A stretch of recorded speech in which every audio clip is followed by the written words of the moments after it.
The early morning sun rises, casting its radiance over the field. The shepherd stands guard, watching his sheep graze. It's a beautiful morning.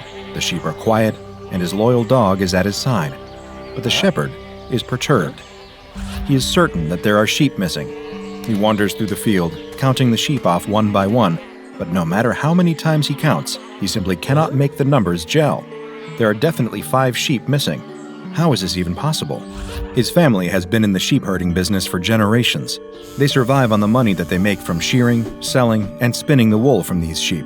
They can't afford to simply lose sheep. That's money directly from the family wallet, food directly off the family table. But even worse, it's a matter of pride. He likes to think of himself as a good shepherd who cares about his flock.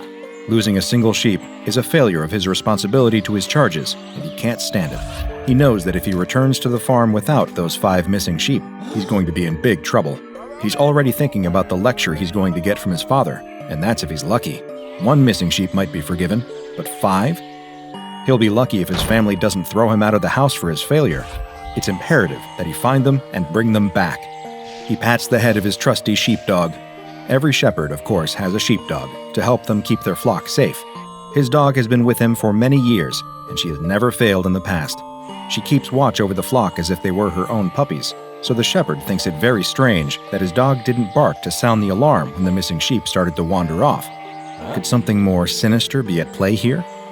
Maybe someone stole his sheep. If a thief came during the night to sneak away with the lost sheep, that might explain why they were able to get away without his dog knowing. They might have been clever enough to cause some kind of distraction to keep her busy. The shepherd notices that the fence at the edge of the field is broken. This must be how the missing sheep got away. He examines the splintered wood. It's not a natural break, because the wood is sturdy and far from rotten. Someone, or something, must have broken the fence sometime last night. He clutches at his shepherd's crook, his brow set in determination. This isn't good. It's looking more and more likely that thieves are behind this disappearance. He needs to track them down, but he will have to be careful. Sheep thieves are usually desperate men, and they might resort to violence to protect their ill-gotten gains. A glint of sunlight flashes against something shiny caught on the fence, catching the shepherd's eye. He scoops it up and examines it closely. It looks like a scrap of fabric. Could it be that the thief snagged his clothes against the fence as he made his escape? The fabric is thin and brittle, and doesn't look like any sort of material that the shepherd has ever seen before. It more resembles a scrap of snakeskin than a scrap of shirt, but it's his only lead, so it'll have to do. He holds the scrap to his dog's nose and allows her to sniff it. She snuffles at it and then immediately raises her ears, alert. He commands her to follow the scent, and she obeys. She puts her nose to the ground and starts to track. He follows her. The dog leads him out of the field and across the way. He is surprised to see that she is leading him toward a nearby forest. He gulps in sudden fear. He's never been into these woods, and, in fact, his family has often warned him to stay away. Everyone in his village loves to repeat rumors that this forest is haunted, filled with every sorts of scary monsters and demons. Why would the sheep thief brave these cursed woods? On the other hand, that would make sense though, wouldn't it? A thief would need a lair that was hidden and difficult to approach, so that they wouldn't have to worry about getting caught. These woods would be a perfect hiding place. Still, he can't help but wonder. His dog lifts her head and whines at him, indicating that he should follow. He steels his resolve and continues on. His fingers clutch tightly to his staff, his knuckles going white with fear and tension. He's almost convinced that he might see a monster here in these woods, and he's ready to defend himself from the worst. Eventually, his dog leads him into an unexpected clearing. The shepherd blinks in amazement. Standing at the center of the glen is what appears to be the remains of an ancient temple. He hasn't given much thought to the history of this place, to all the people who lived here in ancient times, and to what monuments they left behind. The crumbling ruins are overgrown with vines, and the columns look like they might disintegrate at a touch. He wonders what ancient civilization might have built this lost citadel, and what strange rites they might have performed here. But he doesn't have time to wonder about that, because his dog is barreling ahead, right through the ancient temple archway and into the interior of the building. He wants to turn and run. Everything that he's ever heard about these cursed woods makes him think that this is a very bad idea, but he knows he can't return home without those sheep. Just as he's about to enter the temple himself, he suddenly hears loud barking, followed by whining and whimpering. He rushes inside, and a terrifying sight meets his eyes. Indeed, it seems like his family was right when they said that these woods are full of monsters, because his dog has cornered one right here. The creature looks like an overgrown lizard with scaly skin and a long whip-like tail. Immediately, the shepherd surmises that the scrap of fabric that he found earlier didn't come from a person's clothes after all. It's obviously a piece of shed skin, no doubt from this creature. That long tail definitely looks especially snake-like, so it's no surprise to think that this thing might also shed skin just like a snake would. In the gloom of the temple, he can see his missing sheep standing in the corner, perfectly still and perfectly quiet. He's surprised to see that they're still alive. What kind of predator kidnaps its prey and then keeps it alive instead of devouring it instantly? It's also very odd that the sheep are being so still, but it's probably just that they're petrified with fear. The good news, though, is that if his sheep are alive, that means he can rescue them. The creature spreads a large frill around its neck as it hisses, apparently hoping to intimidate the shepherd's dog. The dog is not frightened, though, and only barks louder. She's bravely guarded the shepherd's flock for years, and she's never been one to back down from a fight, even when she's threatened by a bear or wolf. So of course, she's not going to back down from a lizard. The shepherd feels nervous being so close to this creature simply because it's so strange, but the truth is that it doesn't look like it could do that much damage. That hissing feels like bluffing, because, realistically, what's it going to do?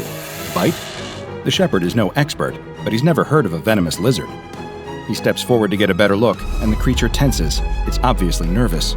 It's not even that big. His dog is way bigger than this creature and shouldn't have any trouble taking it in a fight.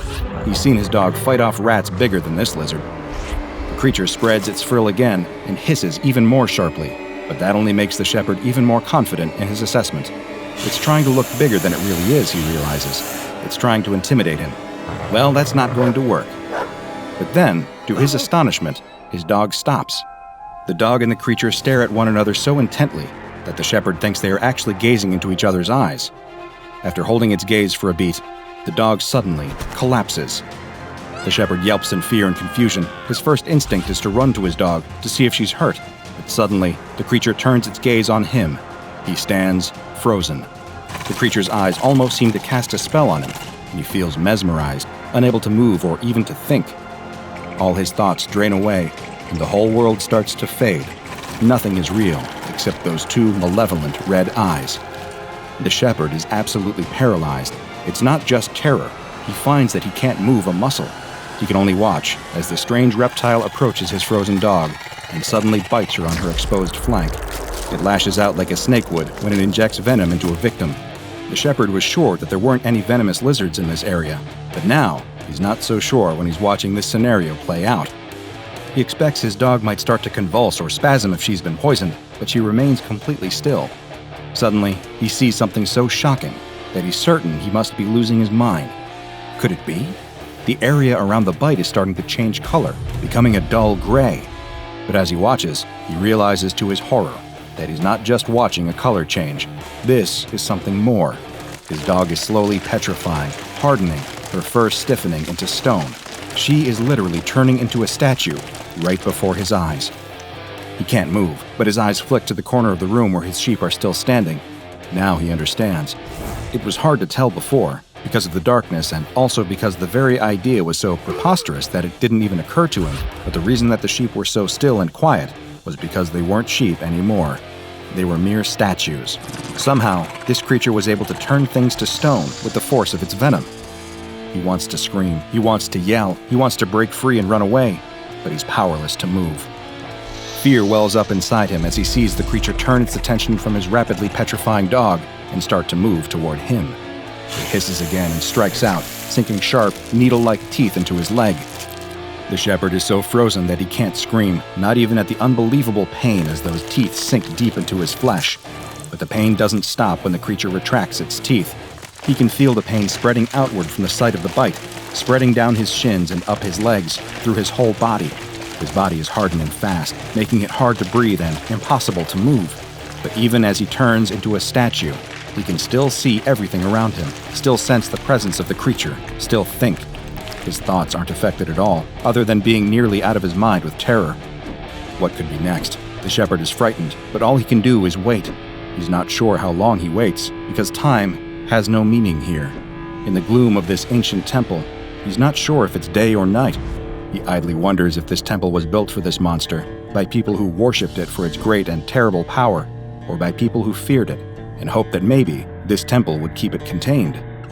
Or is it mere coincidence that it's taken up residence here, just as bats might roost in an abandoned building? He has no way of ever knowing. The only indication of the passage of time is the coming and going of the creature, which, even if he can't turn his head to see its movement, he can hear its shuffling and hissing. Occasionally, he hears a sound that frightens him even more, a sound that can only be described as statuary shattering, and he wonders if that will ultimately be his fate. His question is answered one day when it seems that hunger has driven the creature to dig into its larder of petrified prisoners. The creature approaches him, and he can feel it gnawing at his feet with its big, ugly beak. It's pecking at him, harder and harder, until suddenly the shell breaks and it's chewing on the flesh of his leg. Once again, the pain is unbearable. The shepherd can do nothing but wait. At least he thinks it will all be over soon. Better a quick end at the jaws of a monster than a slow death trapped frozen in stone, he thinks. It's the very best that he can hope for. That shepherd had just run afoul of a creature that appears to come straight out of medieval mythology, matching the description of the deadly monster known as a cockatrice or basilisk, but the SCP Foundation knows it as SCP-1013, a nasty little piece of work with, quite literally, a paralyzing stare. SCP-1013 is a small reptile resembling a lizard, but with several key differences that set it apart from any other animal in this order. It was recovered in Egypt. An interesting coincidence, since medieval bestiaries often regard that region as the ancestral home of the basilisk. However, Foundation agents believe that since no other specimens were found in the area, that SCP-1013 is not a naturally occurring animal and might have actually been bioengineered. While SCP-1013 itself is only 60 centimeters long, its abnormally long tail measures nearly 121 centimeters long. It can use its tail to distract prey. It has a wide frill around its neck that it can extend at will, similar to that of the Australian frilled lizard. Its head does not look like any other known lizard, though, with a serrated beak and a distinctive head wattle that many researchers feel gives it the appearance of a rooster. Its beak is filled with long, needle-like teeth. But stranger than its appearance is its hunting methods. When it spies potential prey, SCP-1013 will extend its neck frill with a sudden, snapping sound. The frill appears designed to attract attention and encourage victims to look into the eyes of SCP-1013, because its eyes are, of course, where it holds its real power. The mythical cockatrice was said to be able to turn a person to stone with the power of its gaze, similar to the petrifying powers attributed to the Gorgon Medusa of Greek mythology, and SCP-1013 is very similar to its legendary namesake in this regard. Anyone or anything making direct eye contact with SCP-1013 will experience stabbing pain in most major muscle groups, followed by full paralysis setting in within 3 seconds and lasting up until 8 minutes. It is currently unknown how SCP-1013 achieves this paralyzing effect. Once its prey is paralyzed, SCP-1013 will bite its victim with its needle-like teeth, thus initiating a process of calcification. The victim will gradually stiffen and harden, almost as if they are turning into a statue. The process will begin at the site of the bite and gradually work its way through the body so that a full-grown adult will become completely calcified within 15 minutes. As of yet, there is no known way to stop or reverse the process. The calcification process only affects the outer layers of the victim, extending about 3 centimeters into the body, leaving all organs and internal tissues intact. It also does not affect the eyes or mucous membranes. This means that victims of SCP-1013 are still alive, but cannot move or react. Perhaps even more horrifying, SCP-1013 then eats its victims alive. SCP-1013 feeds by breaking the hardened outer layer with its beak, much like a young chick would break its way out of an egg, and then feeding on the soft tissues preserved within. The victim will experience excruciating pain as the creature eats them alive, but they cannot resist. They cannot even scream to give voice to their pain. SCP-1013 has a voracious appetite and will consume nearly twice its body weight at each feeding. Victims usually die of blood loss before SCP-1013 can complete its meal. SCP-1013 does engage in caching behavior and has been known to store petrified victims for later consumption. It prefers mammals as prey and will attack livestock and game just as readily as it will attack humans. In times when mammal food sources are not available, desperation may drive SCP-1013 to turn its paralyzing powers on fish, birds, or even insects, but it will only do this if it is near to starving. SCP-1013 is hermaphroditic and, unlike other reptiles, does not reproduce sexually, but instead undergoes a process similar to budding or basic cellular division. Before reproducing, SCP-1013 will increase its feeding, gorging on food and growing rapidly in size. Eventually, it will develop cyst-like structures in its abnormally long tail, each of which contains a juvenile SCP-1013. Juvenile SCP-1013 hatch after only 48 hours. Parent SCP-1013 will typically release hatchlings within calcified prey, providing a ready food source for the juveniles until they can hunt on their own. Juvenile SCP-1013 will seek out cool, dark places, like caves or abandoned buildings, and begin rapid molting, doubling in size every 6 hours, until reaching full adult size. Once they have reached adulthood, SCP-1013 will set out on their own and quickly establish their own hunting territories. SCP-1013 is extremely aggressive and will attack and attempt to calcify anyone that enters its enclosure, making it extremely difficult to contain. For this reason, combined with its deadly powers of calcification, SCP-1013 has been designated Object-Level Keter. Any staff entering the containment area are to wear the AR-68 Armored Variant Hazmat suit. Staff exiting the area with damaged suits are to be remanded to quarantine for 1 hour. Staff becoming paralyzed during cleaning, feeding, or testing cycles are to be immediately removed and remanded to medical custody until 5 hours after recovery. SCP-1013 is to be fed daily with one small mammal. However, any calcified animal remains are to be removed from the 1013 containment chamber and incinerated for safety reasons. 1013 is a frightening reminder that, while many entities have piercing gazes, comparatively few can end your life. Few, however, does not mean zero. Now go and watch another entry from the files of DrBob, like SCP-4666, the Yule Man, for another tale of a mythical creature being all too real. And make sure you subscribe and turn on notifications so you don't miss a single anomaly as we delve further and further into the SCP Foundation's classified archives.